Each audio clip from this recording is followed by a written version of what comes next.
ED సిబిఐని ఎందుకు పంపుతలేవు? RR tax పై మోడీకి కేసీఆర్ సవాల్. మోడీ అంత దరిద్రమైన పాలన ఎప్పుడు చూడలే. రేవంత్ రెడ్డి జిల్లాలు తీసేస్తామంటున్నాడు. గోదావరి నీళ్లు ఎత్తుకుపోదామని మోడీ అంటుంటే రేవంత్ రెడ్డి ఎందుకు మాట్లాడడం లేదు? ఉచిత బస్సుతో ఆటో వల్ల ఆత్మహత్యలు, గురుకులాల్లో పిల్లలు చనిపోతున్నా పట్టించుకుంటలేరు. తెలంగాణ అస్తిత్వం నిలబడాలంటే బీఆర్ఎస్ ఎంపీలు ఉండాలి. కొత్తగూడెంలో బీఆర్ఎస్ చీఫ్ కేసీఆర్ కూడా ఇక మాట్లాడుతా ఉన్నాడు. ఈడీని సిబిఐని ఎందుకు పంపుతారు? ఈబీసీని ఎందుకు పంపుతలేవు? మొత్తం కూడా మీకు తెలిసే నడుస్తా ఉన్నది. ఈడ ఆర్ఆర్ ట్యాక్స్ వసూలు చేస్తున్నారని చెప్పి మీకు తెలుసు. ఆయన మరి క్లియర్గా ఏదైతే ఫేక్ వీడియోలు ఉన్నదో అమిత్ షా మాట్లాడినటువంటి మాటల్ని ఈ కాంగ్రెస్ పార్టీ సోషల్ మీడియాకి సంబంధించినటువంటి వీళ్ళంతా కూడా ఫేక్ వీడియో క్రియేట్ చేసి మొత్తం సోషల్ మీడియాలో వైరల్ చేస్తూ ఉండి అంత క్లియర్గా కనపడతా ఉన్నారు. నోటీసులు ఇచ్చి దులుపుతా ఉన్నారు. ఆర్ఆర్ ట్యాక్స్ వసూలు చేస్తూ ఉన్నారని మీకు తెలిసినా కూడా మరి సిబిఐని కానీ ఈడీని కానీ పంపించకుండా ఏదో నోటీసుల పేరుతోటి మీకు మాత్రానికి పైకి ప్రజలకి కనపడదు, ప్రజలకి మీకు ఏదో విరుద్ధం ఉన్నట్టు చూపించేటటువంటి ప్రయత్నం చేస్తా ఉన్నారు తప్ప ఇగో ఈ రెండు ఒకటే. కాబట్టి ఒకవేళ ఒకటి కాదనుకుంటే మరి ఏదైతే ఢిల్లీ ముఖ్యమంత్రి కేజ్రీవాల్ విషయంలో కానీ తెలంగాణ ఎమ్మెల్సీ కల్వకుంట్ల కవిత విషయంలో కానీ వెంటనే ఈడీని పంపించినావు కదా, ఈడీని పంపించి అరెస్ట్ చేసి ఆడికి పోయిన తర్వాత ఒక 15-20 రోజులు ఈడీ అధికారులు విచారించారు.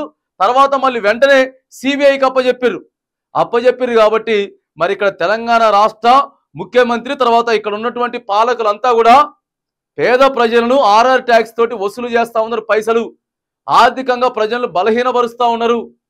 తర్వాత సోషల్ మీడియాలో అంతా గందరగోళం సృష్టిస్తూ ఉన్నారు.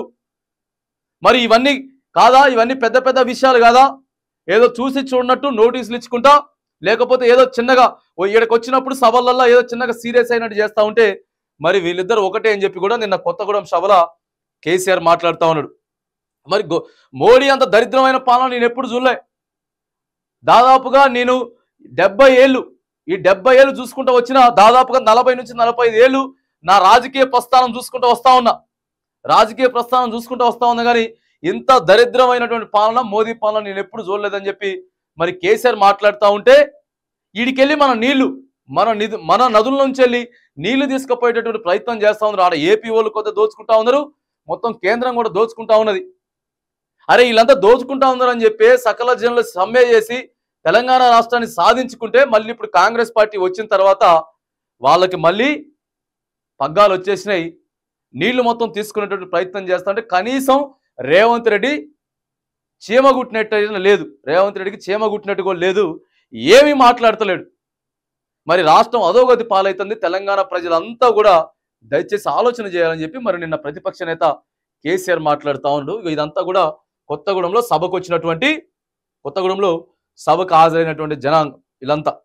ఇక ఇక్కడ చూసుకున్నటువంటి నాయకులంతా కూడా జిల్లా అధ్యక్షుడు భద్రాద్రి కొత్తగూడెం జిల్లా అధ్యక్షుడు రేగా కాంతారావు, తర్వాత వీళ్ళిద్దరు ఖమ్మం అభ్యర్థి, తర్వాత మహబూబాబాద్ అభ్యర్థి, ఇక పల్లా రాజేశ్వర్ రెడ్డి, వెనక ఉన్నటువంటి ఆయన వనమ వెంకటేశ్వరరావు, తర్వాత ఆయన పువ్వాడ అజయ్ కుమార్, వీళ్ళంతా కూడా మనకి చిత్రంలో కనపడతా ఉన్నారు.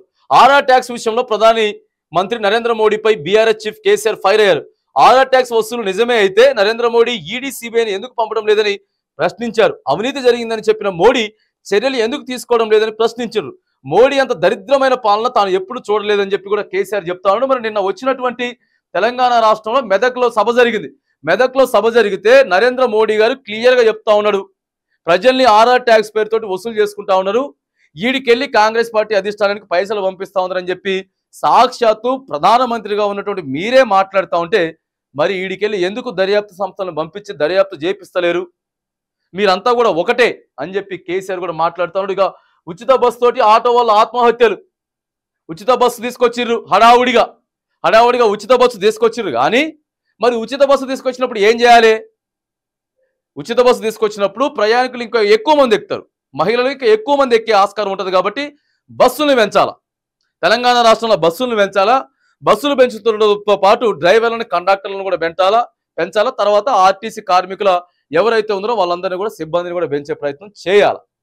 కానీ ఇవేమీ చేయకుండా బస్సులు మాత్రానికి ఉన్న బస్సులనే పెట్టి కొన్ని బస్సులు ఉన్న దాంట్లోనే తీసేసి మహిళలు జుట్టు పెట్టుకునేటువంటి కార్యక్రమం చేయడంతో పాటు ఆటో కార్మికులను ఇంతవరకు ఆదుకున్నది లేదు.